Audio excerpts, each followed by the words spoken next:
Em Dandadan, alguns yokais acabaram se unindo a seres humanos e assim surgiu a forma espiritual, metade humano, metade yokai, que dão poderes especiais para uns dos nossos protagonistas da série. E no vídeo de hoje eu vim trazer para vocês as 5 formas espirituais ranqueadas dos personagens de Dandadan. Tá curioso? Quer saber quem é o mais forte? Vem comigo que eu te conto tudo.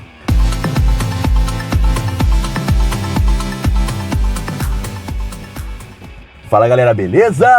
Tô Nerd na área para mais um vídeo de Dandadan. Hoje trazendo para vocês as 5 formas espirituais, pelo menos até a data deste vídeo, que existem no universo de Dandadan e ranqueando elas da mais fraca para mais forte. Então já vai fazendo a sua listinha aqui embaixo, deixando nos comentários que eu quero ver se vai bater alguma comigo, hein? Mas não vale esperar acabar o vídeo não, hein? Já vai escrevendo já aqui para mim ver qual que é a sua lista dos humanos transformados mais poderosos. Mas antes, para de mimimi e vem fazer parte da família Tonerd, que é a família que mais cresce e mais unida desse YouTube inteiro, entendeu?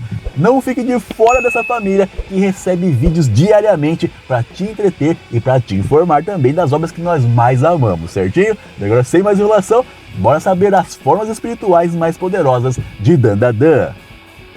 Antes de ranquear os personagens, eu vou explicar para vocês como que funciona ali e as formas que os yokais e os humanos têm para se fundir em um único ser e assim trazer à tona a forma espirituais humano e yokai, beleza?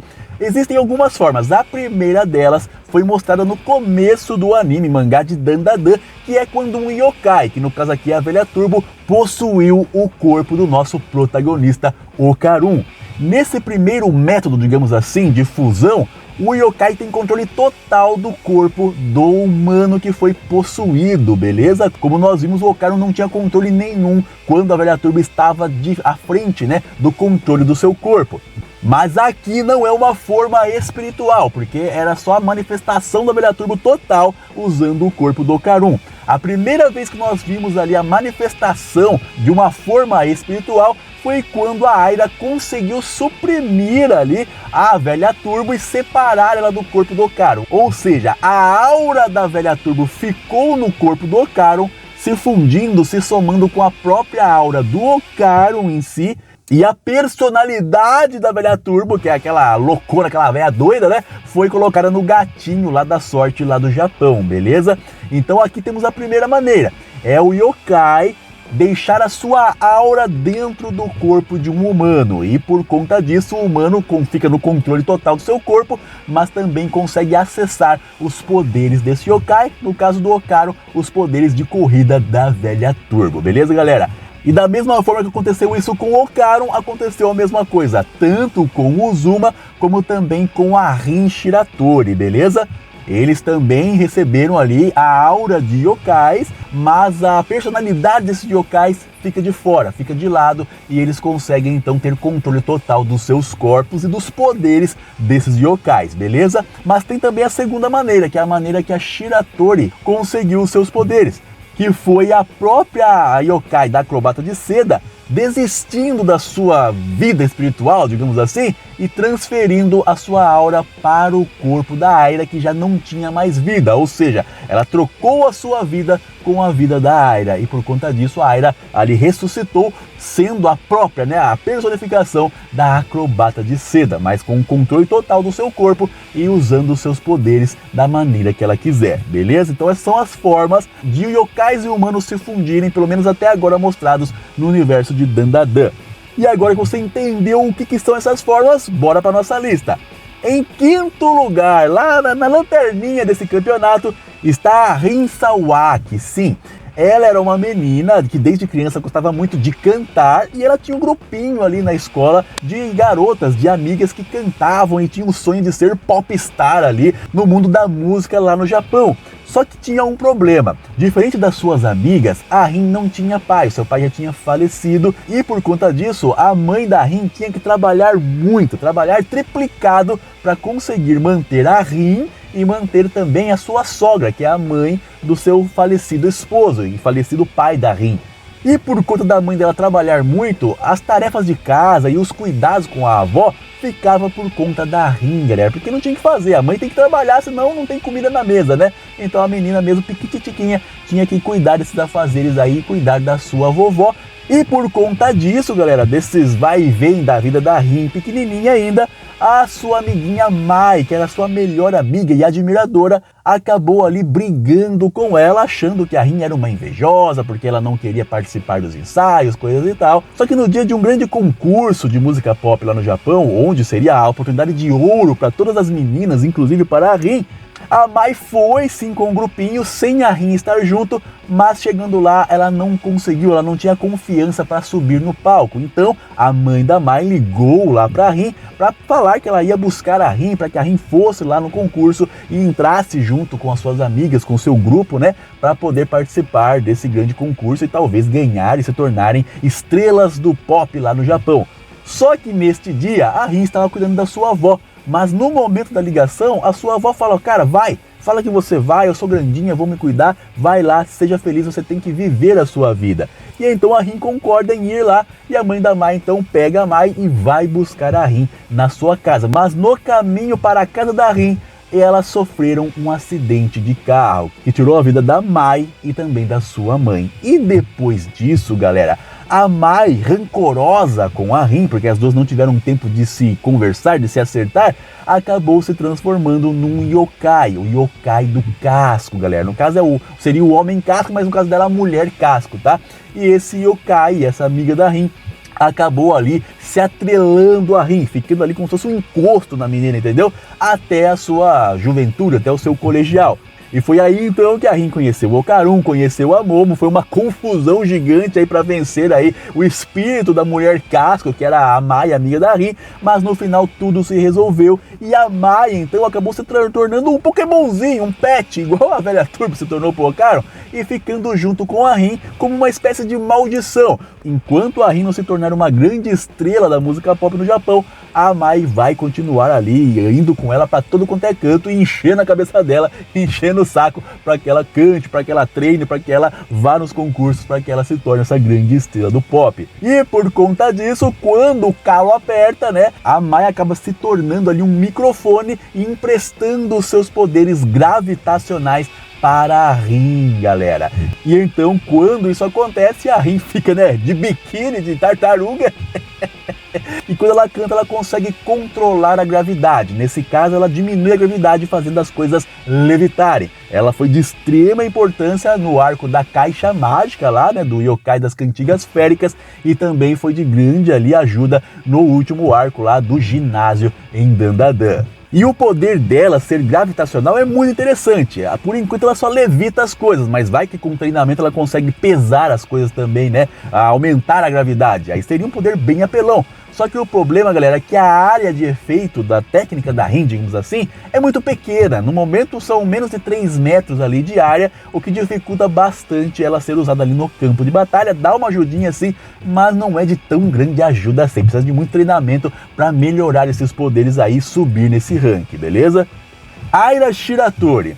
A Aira, galera, não perdeu seu pai quando era criança, mas perdeu a sua mãe quando ela ainda era bem pequenininha e foi criada pelo seu pai. Só que a vontade de ter uma mãe, a falta de ter uma mãe, sempre pesou no coração da Aira. Ela sempre foi uma menina muito confiante, uma menina muito pra cima, né? Que sempre buscou ser a melhor em tudo que faz, inclusive ela que acabou atrapalhando a vida da Yukishiro Kouki, mas quando ela era apenas uma criancinha ainda, ela acabou visualizando uma mulher de costas que parecia muito com a sua mãe, e então ela chega e toca na mão dessa mulher e a chama de mãe. Só que o problema é que esse ser não era uma mulher, não era um ser humano, certo? Era a yokai acrobata de seda que estava ali vagando pelo mundo procurando a sua filha sequestrada. Tem até aqui na Maratona Dandadan toda a história da acrobata de seda, muito emocionante, vale a pena você assistir, tá aqui na descrição ou no card aqui em cima, beleza? Mas de forma bem resumida, galera, a Aira foi crescendo e a acrobata de seda, por ter sido chamada de mãe, acabou achando que a Aira era sua filha mesmo e ficou seguindo a Aira por tudo quanto é canto. Só que a Aira não tinha uma sensibilidade espiritual, então não enxergava, não sentia a acrobata de seda ali vigiando ela. mas quando ela teve acesso à bola do nosso protagonista, a bola mágica, né? Ela acabou tendo essa sensibilidade espiritual e começou ali a sentir a presença da acrobata de seda. No arco da acrobata, ela acaba ali se envolvendo com o Ocaron e com a Momoyase, tem uma confusão muito grande contra a Yokai, que quer consumir a Aira ali para se fundir com ela para sempre, né? Porque ela acha que é a filha dela. Então, quando a Yokai consegue fazer isso, engolir a Aira, ela acaba tirando a vida da Aira sem querer, entendeu? Ela não sabia o que estava fazendo. E por conta disso, pelo pesar de uma mãe perdendo a sua filha mais uma vez, ela desiste da sua vida, dando a sua aura, digamos assim, a sua alma, para a Aira reviver novamente. E por conta disso, a Aira volta à vida e volta à vida com os poderes totais da acrobata de seda. E com esses poderes, além de fazer várias acrobacias insanas para desviar dos ataques dos seus adversários, ela consegue fazer ataques com seu cabelo, se balançar por aí, se movimentar igual o Homem-Aranha, e também tem chutes extremamente poderosos. E no arco do ataque Alien, galera, da invasão Alien, ela treinou muito e naquele arco ela foi uma das personagens mais poderosas e de grande ajuda para eliminar todos os aliens. Então realmente é um poder muito bom, um poder muito versátil da acrobata de seda dentro ali do corpo da Aira. Só que os três que estão acima, cara, tá muito acima, entendeu? São muito poderosos e é por isso que ela ficou apenas com o 4º lugar. Mas como eu disse, pra mim a Aira é uma das personagens mais focadas e casca-grossas do universo de Dandadan. Ungizuma. A história do Ungizuma, assim como todas as histórias de Dandadan, é uma história bem triste. Ele também perde o seu pai quando ele era apenas uma criança e para ajudar ainda, ou né, para complicar a situação, ele tinha um irmãozinho mais novo, tá galera? E aí, então, eles como eram muito pobres, ficaram ali à mercê do capitalismo, digamos assim, né? As pessoas cobrando aluguel, água, luz, era difícil comprar alimento, a mãe deles estava se desdobrando para tentar viver sem o pai deles ali, que era o grande provedor da família, e mesmo com ele vivo era difícil a situação. E então, para complicar, para atrapalhar a vida e zicar tudo de uma vez, o irmãozinho do Zuma acaba perdendo a sua vida afogado no mar por onde ele passava no caminho da escola. O Zuma não conseguiu salvar o seu irmão, ele viu a cena do seu irmão ali sendo tirado da água pelo ali o resgate, né, lá do Japão, e depois disso, para ajudar, né, a mãe do Zuma na deprê total, sem saída nenhuma, para lado nenhum, acabou ali atentando contra a própria vida do seu filho, e nesse enrolar das coisas, ela acabou perdendo a sua vida na frente do Zuma, que dali por diante foi para várias casas ali de acolhimento de crianças, sofreu muito e se tornou um gangster ali da região dele. Mais pra frente o Zuma, né, deu uma endireitada depois que ele conheceu, né, o demônio da Terra. Esse aqui é brabo, cara, casca grossa pra caramba esse policial aí, que acabou adotando o Zuma e colocando um pouco de juízo na cabeça dele. Mas então, galera, num certo dia, o Zuma já, né, um jovem, acabou passando ali, indo visitar, digamos assim, o local da morte do seu irmão. E neste dia, mais uma vez, uma criança estava se afogando naquele local. O Zuma fica desesperado, não sabe o que fazer, mas então o nosso policial casca-grossa pula na água para salvar o menino, mas a tempestade estava tão forte que ali o policial também estava perdendo a sua vida. Neste momento de desespero, aparece ele, sim, o irmãozinho do Zuma, que havia se transformado no yokai do guarda-chuva, galera. Ele acaba se fundindo completamente ao corpo do Zuma e então a partir dali o Zuma ganha poderes do guarda-chuva. Aí você fala, pô Tonelli, poder do guarda-chuva? O da Aira é mais da hora, na verdade. Mas não, galera, com esses poderes, o Zuma consegue se transformar também, assim como o Ocaron, assim como a Aira, na sua forma espiritual, que é muito insana, tá? Vale aqui só ressaltar pra vocês. E ele ganha 2 guarda-chuvas, que são as 2 vezes que ele consegue usar todo o poder ali em uma transformação que ele pode do yokai do guarda-chuva.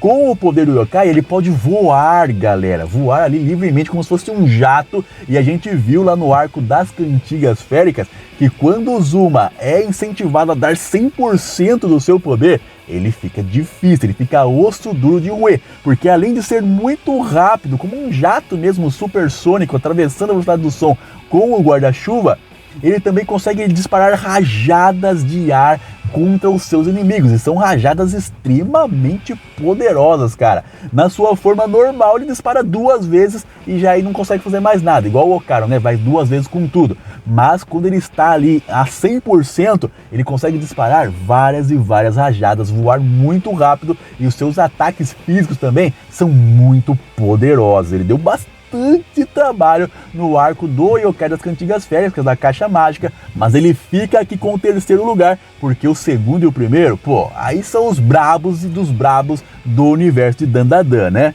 Ocaron, sim, galera, calma, você vai chorar nos comentários aqui, mas o Ocaron não está em 1º lugar, cara. Infelizmente, né? Ele vai chegar lá, eu creio no meu Gold, não é verdade? Mas por enquanto não está ainda, porque o 1º lugar é brabíssimo, você vai entender por quê.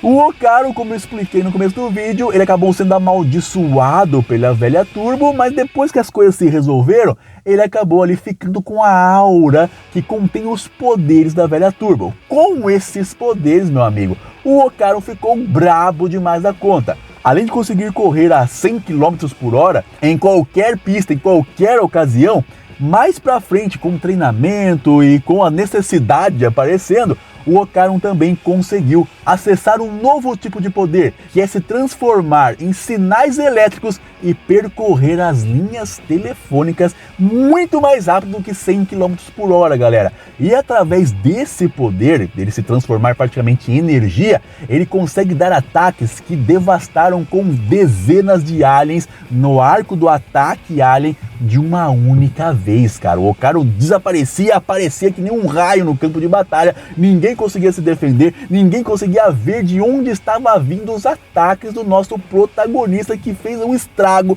em vários aliens extremamente poderosos que estavam acabando com a galerinha no campo de batalha. O Ocaron ficou muito poderoso, ele recebeu o treinamento da velha Turbo, ele mesmo se impôs treinamento físico para melhorar ali o seu controle desse poder. E conforme isso foi acontecendo, ele foi ficando muito mais rápido, muito mais preciso e muito mais forte. Tão forte que ele conseguiu peitar o 1º lugar dessa lista e colocar o cara na coleira, entendeu? Só que ele não está em 1º lugar, porque o cara que está em 1º lugar, meu, ainda é uma criança e tem muito para aumentar em seu poder e em seu conhecimento também, sua experiência também. Mas o Ocaron sim é muito poderoso, merece o 2º lugar, ele consegue ir com tudo que tem 2 vezes ali por dia depois da sua transformação. Nós vimos no arco da Cantiga Férica que se ele se forçar um pouquinho mais, ele consegue uma 3ª vez, e também tem a forma, né, desprendida do Ocaron, que é uma transformação que só aparece quando ele está ali mesmo insano de raiva e vai com tudo pra cima dos seus adversários, parecendo um verdadeiro demônio atacando os seus oponentes. Então você não queira estar na frente do Ocaron se ele estiver nervoso, hein? Mas como eu disse, o 1º lugar dessa lista é apenas uma criança que foi sequestrada quando era muito pequenina ainda e ficou sendo mantida em cativeiro para servir, galera, pasmem, de sacrifício para uma cobra alien dentro de um vulcão, galera. Ele sim sofreu tudo isso, foi comido por corvos e acabou se tornando um yokai que assombrava a área ali onde ele perdeu a sua vida. Vários séculos se passaram e esse yokai acabou se deparando com um dos nossos protagonistas também, que é o Jijinjouji, galera. Amigo de infância da área e agora o maior best of friend e também talarico do nosso protagonista, né? Fala sério. Ele acaba possuindo o corpo do Jiji, igual aconteceu com o Ocaron na primeira parte do anime mangá, porque o Jiji perde completamente o controle do seu corpo quando o mal-olhado está o possuindo.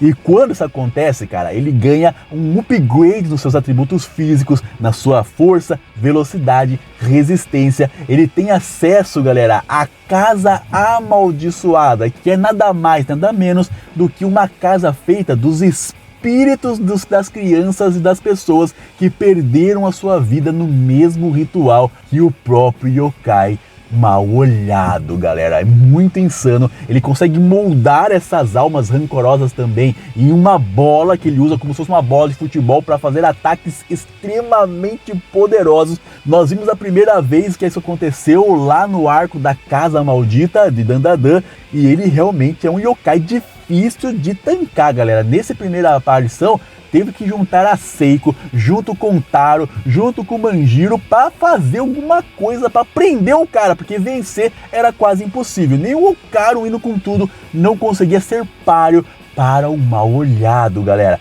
Depois disso, eles descobriram uma forma, né, de trazer o Gigi de volta ao normal e colocar ali o Mal-Olhado, digamos assim, né, deixar sob controle, mas sempre que o cara aparecia era destruição total. Até que o nosso Gold Okaru, depois do treinamento lá com os musicistas, conseguiu espancar o cara de uma forma descomunal. Só que o Okaru, galera, ficou um caco do carcareco, não tinha mais o que fazer. E o Mal-Olhado estava ali, ó, loucão, para poder continuar a batalha contra o Okaru. Só que o Okaru usou, né, o cerebelo dele, porque o Yokai Mal-Olhado ainda é uma criança. E então, com o cérebro, ele conseguiu controlar e colocar o Yokai Mal-Olhado na coleira, beleza? Mas se não fosse o Okaru ser esperto, ele tinha morrido nas mãos desse Yokai extremamente poderoso, galera. Inclusive, a própria Velha Turbo explica que nem ela mesma tem chance contra esse Yokai, porque ele já se enquadra num Yokai das montanhas, um Yokai selvagem, um Yokai primordial, que é extremamente poderoso e que vai aumentando os seus poderes conforme ele vai lutando e conforme ele vai experienciando tudo que acontece no mundo. Então, que nem eu disse, cara, o Okaru conseguiu manter ele sob controle. Toda terça-feira vai lá e sai na porrada com ele, mas é com inteligência que o Okaru vence, porque o Yokai ainda é uma criança, tá? Mas realmente ele é o mais poderoso. Não é o Yokai mais poderoso, mas é o humano transformado mais poderoso do universo de Dandadan até o momento atual. E ele mostrou isso também lá no arco da invasão alienígena, onde com apenas um soco ele destruiu vários aliens no campo de batalha. Mas não é vários mesmo, cara, muitos. Ele detonou o campo de batalha apenas com os punhos e com seus ataques com a sua bola amaldiçoada de rancor. Então o cara é muito poderoso. O Okaru tem muita sorte de ter um intelecto superior, porque se não fosse assim, ele já teria ido para a terra do pé junto nas lutas contra o Mal-Olhado. E eu não posso esquecer do Raze, né, galera? Ele que está aí nos arcos atuais de Dandadan, causando bastante problema pro nosso protagonista com a transformação, com os poderes da velha puladora que foram entregues para ele através, né, da facazura do Conde Saint-Germain, que já tinha o poder dessa Yokai na sua manga. O Raze, para você que tá por fora de Dandadan, tá morando numa caverna e não sabe o que tá acontecendo, o Raze é da mesma escola do Okaru, e ele é aquele cara popstar, tá ligado? As meninadas ficavam loucas por ele era o melhor atleta ali do clube de atletismo da escola, coisa e tal, todo mundo endeusava o cara, sabe? Só que depois que o Okaru perdeu os poderes da Velha Turbo, e né, por conta do treinamento dele, e do tal despertar que eu imagino que o Okaru ainda vai mostrar pra gente do seu real poder, que ele tem ali na genética do seu pai e da sua mãe, ele acabou ali superando o Raze no atletismo. E a mulherada da escola, a meninada, tá tudo louca, rapaz, tudo louca, toda vermelhinha por causa do nosso Gold, na verdade. Como não ficar louco pelo Gold, né? Até eu, rapaz, tá pensando o quê? E então o Raze ficou enciumado, ficou com inveja do nosso protagonista, e essa inveja fez com que o Conde Saint-Germain, ó, sacasse que o cara seria uma excelente arma em suas mãos, e então foi lá e plantou mais uma sementinha da discórdia, além da inveja que o cara já estava sentindo, e deu os poderes da velha puladora pro cara usar contra o Okaru. Só que diferente do Okaru, galera, que só consegue ir com tudo duas vezes, ou só conseguia, né, ir com tudo duas vezes com o poder da velha Turbo, o Raze, até o momento do mangá atual, ele consegue ir com tudo o tempo todo e se transformar ao seu bel prazer, assim como nós vimos o Ungizuma no arco das Cantigas Féricas, quando ele foi controlado por esse Yokai. Ele conseguia ir com tudo várias e várias vezes no campo de batalha, forçava o seu corpo muito, chegava a sangrar, né? Mas ele conseguia ir com tudo por várias vezes, por tempo ilimitado. E da mesma forma, parece que o Raze também consegue, mas o preço vai ser bem alto, porque as pernas dele já estão doloridas. O cara tá reclamando que o corpo dele tá sentindo, mas ele não tá percebendo. A inveja, o ódio está cegando, tapando a sua visão, e ele está indo com tudo com o poder da velha puladora. Mas ele é tão forte, galera, tão forte, eu não sei se o Okaru na forma velha Turbo conseguiria lidar fácil com o Raze. Eu creio que o Ocaron venceria o Raze no X1, então, com a sua transformação de velha turbo. Mas eu não sei se seria fácil não, acho que seria um lutão muito casca-grossa entre os Raze com os poderes da velha puladora e o Ocaron com os poderes da velha turbo, hein? E isso aqui também dá uma pista pra gente de como a velha turbo vai voltar, mas isso aí é papo pra outro vídeo, tá? E é isso, galera, essa é a minha lista dos seres transformados mais poderosos do universo de Dandadan. Deixa a sua aqui embaixo que eu vou ler todos os comentários e dar coraçãozinho, beleza? E se você chegou até aqui, pô, dá um abraço, vai, dá um abraço. Isso, rapaz, dá um abraço gostoso. Já aproveita o abraço, já deixa like, se inscreve e ativa o sininho das notificações, porque assim, além de fazer parte da família Toned, que é a família mais unida e feliz desse YouTube inteiro, você também vai ajudar o seu amigo Ricardo aqui a continuar trazendo vídeos diariamente para vocês, beleza, galera? Vou deixar 2 vídeos na tela final, estão muito bons, eu, se fosse você não perdia. E é isso, esse é o fim do vídeo. Obrigado por permanecer até aqui e valeu!